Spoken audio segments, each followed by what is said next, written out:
जय श्री राम दोस्तों। नाम जाप करने से आप अदृश्य रूप से सुरक्षित रहते हैं, क्योंकि यह आपके मन को शांत करता है, नकारात्मक ऊर्जा को दूर करता है और आपको मायावी प्रभाव से बचाता है, जिससे आप सभी प्रकार के भटकाव से बचकर शांति और एकाग्रता प्राप्त करते हैं। यह आपके आंतरिक आध्यात्मिक शक्ति को बढ़ाता है, क्रोध कम करता है और आपको कठिनाइयों का सामना करने की क्षमता प्रदान करता है, जिससे आप बाहरी दुनिया से कम प्रभावित होते हैं। श्रद्धा पूर्वक जप से अनुपम लाभ। श्रद्धा बहुत ऊंची चीज है।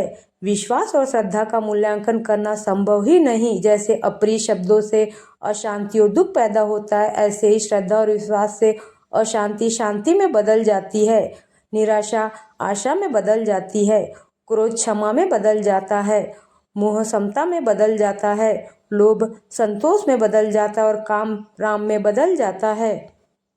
श्रद्धा और विश्वास के बल से और भी कई रासायनिक परिवर्तन होते हैं। श्रद्धा के बल से शरीर का तनाव शांत हो जाता है, मन संदेह रहित हो जाता है, बुद्धि में द्विगुनी तिगुनी योग्यता आती है और अज्ञान की परतें हट जाती है। श्रद्धा पूर्वा सर्वधर्मा। सभी धर्मों में, चाहे वह हिंदू धर्म हो, चाहे इस्लाम धर्म या अन्य कोई भी धर्म हो, उसमें श्रद्धा की आवश्यकता है। ईश्वर, औषधि, मूर्ति, तीर्थ एवं मंत्र में श्रद्धा होगी तो फल मिलेगा। यदि कोई कहे कि मेरा मंत्र छोटा है तो यह सही नहीं है, बल्कि उसकी श्रद्धा ही छोटी है। वह भूल जाता है कि छोटा सा मच्छर, एक छोटी सी चींटी हाथी को मार सकती है। श्रद्धा की छोटी सी चिंगारी जन्म जन्मांतर के पाप ताप को, अज्ञान को हटाकर हमारे हृदय में ज्ञान, आनंद, शांति देकर ईश्वर का नूर चमका कर ईश्वर के साथ एकाकार करा देती है। यह श्रद्धा देवी का ही तो चमत्कार है। अष्टावक्र मुनि राजा जनक से कहते हैं, श्रद्धस्व तात श्रद्धस्व। श्रद्धा कर तात श्रद्धा कर। श्री कृष्ण अर्जुन से कहते हैं, श्रद्धा वाल्लभते ज्ञानम तत्पर संयतेंद्रिय जितेंद्रिय साधना परायण। और श्रद्धावान मनुष्य ज्ञान को प्राप्त होता है। श्रद्धावान उस आत्मा परमात्मा को पा लेता है। एक पायलट पर भी हम जैसों को श्रद्धा रखनी पड़ती है। संसार का कुछ लेना देना नहीं था, फिर भी America, Europe, Africa, Germany, Hong Kong, Dubai, जहाँ भी गए हमको पायलट पर श्रद्धा करनी पड़ी। हमारी सब चीज़ें और हमारी जान सब पायलट के हवाले। तब हम यहाँ से उठाकर दुबई पहुँचाए गए, दुबई से उठाकर लंदन, लंदन से उठाकर अमेरिका पहुँचाए गए। यहाँ से अमेरिका पहुँचने वाले पर भी श्रद्धा रखनी पड़ती है। तो जो 84 लाख जन्मों से उठाकर ईश्वर के साथ एकाकार करने वाले शास्त्र, संत और मंत्र, उन पर श्रद्धा नहीं करेंगे तो किस पर करेंगे भाई साहब। इसलिए मंत्र पर अडिग श्रद्धा होनी चाहिए। मकरंद पांडे के घर किसी संत की दुआ से एक बालक का जन्म हुआ। 13-14 वर्ष की उम्र में वह बालक ग्वालियर के पास किसी गांव में आम के एक बगीचे की रखवाली करने के लिए गया। उसका नाम तन्ना था। वह कुछ पशुओं की आवाज़ निकालना जानता था। हरिदास महाराज अपने भक्तों को लेकर हरिद्वार से लौट रहे थे। वे उसी बगीचे में आराम करने के लिए रुके। इतने में अचानक शेर की गर्जना सुनाई दी। शेर की गर्जना सुनकर सारे यात्री भाग खड़े हुए। हरिदास महाराज ने सोचा कि गांव के बगीचे में शेर कहाँ से आ सकता है। इधर उधर झोंक कर देखा तो एक लड़का छुपकर हंस रहा था। महाराज ने पूछा, शेर की आवाज़ तूने की न? तन्ना ने कहा, हाँ। महाराज के कहने पर उसने दूसरे जानवरों की भी आवाज़ निकाल कर दिखाई। हरिदास महाराज ने उसके पिता को बुलाकर कहा, इस बेटे को मेरे साथ भेज दो। पिता ने सहमति दे दी। हरिदास महाराज ने शेर, भालू या घोड़े, गधे की आवाज़ जहाँ से पैदा होती है उधर आत्मस्वरूप की ओर ले जाने वाला गुरु मंत्र दे दिया और थोड़ी संगीत साधना करवाई। तन्ना साल में 10-15 दिन अपने गांव आता और शेष समय वृंदावन में हरिदास जी महाराज के पास रहता। बड़ा होने पर उसकी शादी हुई। एक बार ग्वालियर में अकाल पड़ गया। उस समय के राजा रामचंद्र ने सेठों को बुलाकर कहा, गरीबों के आंसू पोंछने के लिए चंदा इकट्ठा करना है। किसी ने कुछ दिया, किसी ने कुछ। हरिदास के शिष्य तन्ना ने अपनी पत्नी के जेवर देते हुए कहा, राजा साहब, गरीबों की सेवा में इतना ही दे सकता हूँ। राजा उसकी प्रतिभा को जानता था। राजा ने कहा, तुम साधारण आदमी नहीं हो, तुम्हारे पास गुरुदेव का दिया हुआ मंत्र है और तुम गुरु के आश्रम में रह चुके हो।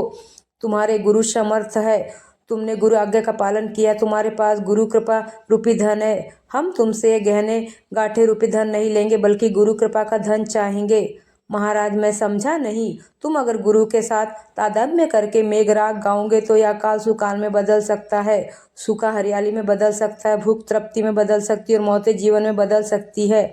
श्रद्धा और विश्वास से गुरु मंत्र जपने वालों की कविताओं में भी बल आ जाता है। तुम केवल सहमति दे दो और कोई दिन निश्चित कर लो, उस दिन हम सब इस रात दरबार में ईश्वर को प्रार्थना करते हुए बैठेंगे और तुम एक राग गाना। राग रागनियों में बड़ी ताकत होती है। जब झूठे शब्द भी कलह और झगड़े पैदा कर देते हैं तो सच्चे शब्द ईश्वरीय यकीन क्या नहीं कर सकता। तारीख तय हो गई, राज्य में ढिंडोरा पीट दिया गया। उन दिनों दिल्ली के बादशाह अकबर का सिपह सलाहकार ग्वालियर आया हुआ था। ढिंडोरा सुनकर उसने दिल्ली जाने का कार्यक्रम स्थगित कर दिया। उसने सोचा कि तन्ना के मेघराग गाने से क्या सचमुच बरसात हो सकती है, मुझे अपनी आंखों से देखना है।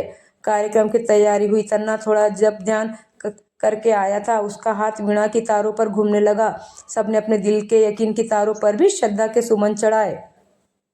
हे सर्वसमर्थ करुणा वर्णा के धनी, मेघों के मालिक वरुण देव, आत्मदेव, कर्ता भोक्ता महेश्वर परमेश्वर, तेरी करुणा कृपा इन भूखे जानवरों पर और गलतियों के घर इंसानों पर बरसे। हम अपने कर्मों को तोले तो दिल धड़कता है, किंतु तेरी करुणा पर, तेरी कृपा पर हमें विश्वास है। हम अपने कर्मों के बल से नहीं, किंतु तेरी करुणा के भरोसे, तेरे औदार्य के भरोसे तुझसे प्रार्थना करते हैं। हे गोविंद, हे गोपाल, हे वरुण देव, इस मेघ राग से प्रसन्न होकर तू अपने मेघों को आज्ञा कर सकता है और अभी अभी तेरे मेघ इस इलाके की अनावृष्टि को सुवृष्टि में बदल सकते हैं। इधर तन्ना ने मेघ बरसाने के लिए मेघ राग गाना शुरू किया और देखते देखते आकाश में बादल मंडराने लगे। ग्वालियर की राजधानी और राज दरबार मेघों की घटाओं से आच्छादित होने लगा। राग पूरा हो उसके पूर्व ही सृष्टिकर्ता ने पूरी कृपा बरसाई और जोरदार बरसात होने लगी। अकबर का सिपह सलाहकार देखकर दंग रह गया कि कवि के गान में इतनी क्षमता की बरसात ला दे। सिपह सलाहकार ने दिल्ली जाकर अकबर को यह घटना सुनाई। अकबर ने ग्वालियर नरेश को समझा बुझाकर तन्ना को मांग लिया। अब तन्ना कभी तन्ना नहीं रहे, बल्कि अकबर के नवरत्नों में एक रत्न तानसेन के नाम से सम्मानित हुए। शब्दों में अद्भुत शक्ति होती, अगर शब्द भगवान के हो तो भगवदीय शक्ति भी काम करती है। शब्द अगर मंत्र हो तो मानसिक शक्ति भी काम करती है। मंत्र अगर सदगुरु के द्वारा मिला हो तो उसमें गुरु तत्व भी आ जाता है। भगवान अवतार लेकर आते तब भी गुरु के द्वार जाते हैं। जब सीता जी को लौटाने के विषय में कई संदेश भेजने पर भी रावण नहीं माना, युद्ध निश्चित हो गया और लंका पर चढ़ाई करनी थी, तब अगस्त्य ऋषि ने भगवान श्री रामचंद्र जी से कहा, राम, रावण मायावी दैत्य है, तुम सर्वसमर्थ हो, फिर भी मैं तुम्हें आदित्य हृदय मंत्र की साधना विधि बताता हूँ, उसका प्रयोग करोगे तुम तो विजयी हो जाओगे। अगस्त्य ऋषि से श्री रामचंद्र जी ने आदित्य हृदय मंत्र तथा उसकी साधना विधि जानी और मायावी रावण के साथ युद्ध में विजयी हुए। मंत्र में ऐसी अथाह शक्ति होती है। मंत्रों के अर्थ कोई विशेष विस्तार वाले नहीं होते और कई मंत्रों के अर्थ समझना कोई जरूरी भी नहीं होता। उनकी ध्वनि से ही वातावरण में बहुत प्रभाव पड़ जाता है। जैसे आपको जोड़ों का दर्द है, वायु की तकलीफ है, तो शिवरात्रि की रात में बम बम मंत्र का 1.25 लाख जप करें। आपके घुटनों का दर्द, आपकी वायु संबंधी तकलीफें दूर हो जाएगी। जैसे ही अलग अलग मंत्रों की ध्वनि का अलग अलग प्रभाव पड़ता है। जैसे कोई थके हारे है, भयभीत है अथवा आशंकित है कि पता नहीं कब क्या हो जाए, उनको नरसिंह मंत्र से जपना चाहिए ताकि उन पर मुसीबतें कभी न मंडराए। फिर उन पर मुसीबतें आती हुई दिखेगी, परंतु मंत्र जाप के प्रभाव से वह यूं ही चली जाएगी। जाप का कुछ भी नहीं बिगाड़ पाएगी। अगर जान माल को हानि पहुंचाने का भय या आशंका है तो डरने की कोई जरूरत नहीं। नरसिंह मंत्र का जाप कर इस मंत्र की रोज एक माला कर ले। नरसिंह मंत्र इस प्रकार है, ओम उग्र वीरम महाविष्णु ज्वलंत सर्वतोमुखम नरसिंह भीषणम भद्रम मृत्युम नमामि हयम। तुम्हारे आगे इतनी बड़ी मुसीबत नहीं की जितनी प्रहलाद के आगे थी। प्रहलाद इकलौता बेटा था हिरण्यकश्यप का। हिरण्यकश्यप और उसके सारे सैनिक एक तरफ और प्रहलाद एक तरफ, किंतु भगवान नाम जप के प्रभाव से प्रहलाद विजयी हुआ, होलिका जल गई। यह इतिहास सभी जानते हैं। भगवान के नाम में, मंत्र में अद्भुत सामर्थ्य होता है, किंतु उसका लाभ तभी मिल पाता है जब उसका जप श्रद्धा विश्वास पूर्वक किया जाए। अगर वीडियो अच्छी लगी तो चैनल को लाइक और सब्सक्राइब करना ना भूले। जय श्री कृष्णा।